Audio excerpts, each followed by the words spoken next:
बहराइच में विनियम शुल्क, पलोथन आदि की धनराशि जमा न करने वाले जनपद के 53 ईंट भट्ठा स्वामियों के विरुद्ध बकाया भू राजस्व की वसूली करने के लिए वसूली प्रमाण पत्र निर्गत किया गया। बीजेपी की राज्यसभा सांसद गीता शाक्य ने प्रियंका पर साधा निशाना, चुनाव में याद आता है यूपी।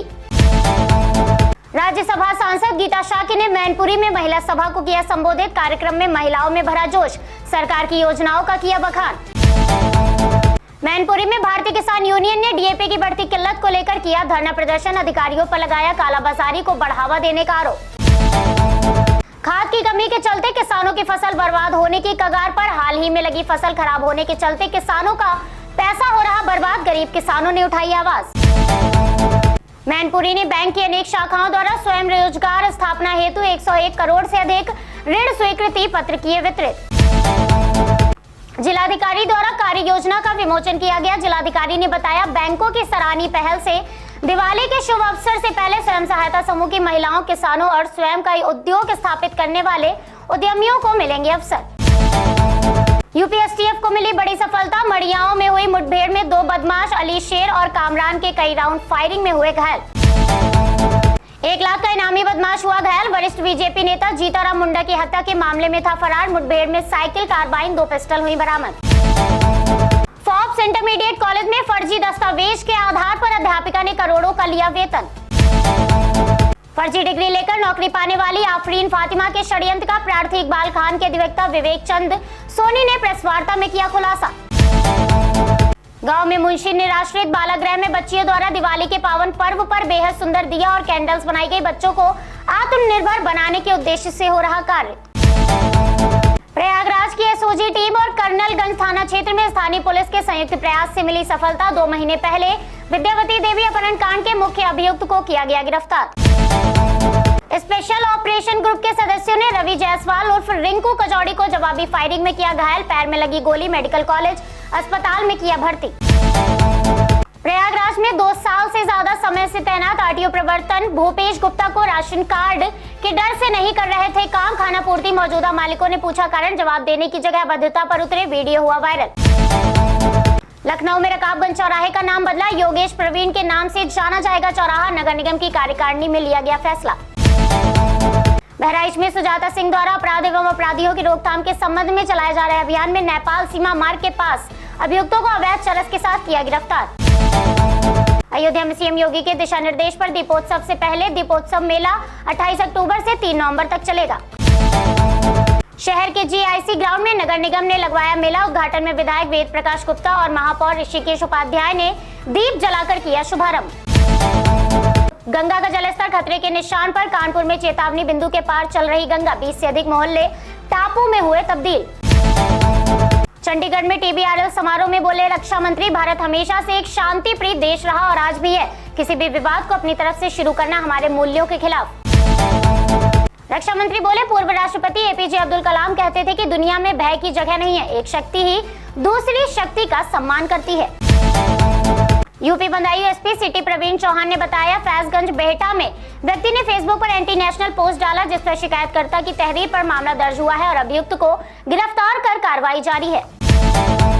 टीबीआरएल कार्यक्रम में सीडीएस जनरल विपिन रावत बोले, सीमाओं पर चुनौतियां हैं और इसका सामना करने के लिए उच्च तकनीकी सिस्टम की जरूरत है, हमारे प्रतिद्वंदी तेजी से युद्ध में तकनीक का इस्तेमाल कर रहे हैं।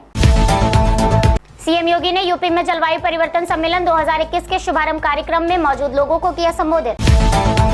कार्यक्रम में सीएम योगी बोले, देश की सबसे बड़ी आबादी कर राज्य होने के नाते हमारी जिम्मेदारी औरों से कुछ ज्यादा है। प्रदेश सरकार अपनी जिम्मेदारी पूरी प्रतिबद्धता से निर्वाहित करने के लिए काम कर रही। नोएडा में आम्रपाली नीलम सोसाइटी सेक्टर 39 में वाहन पर पार्किंग स्टिकर को लेकर हुआ विवाद।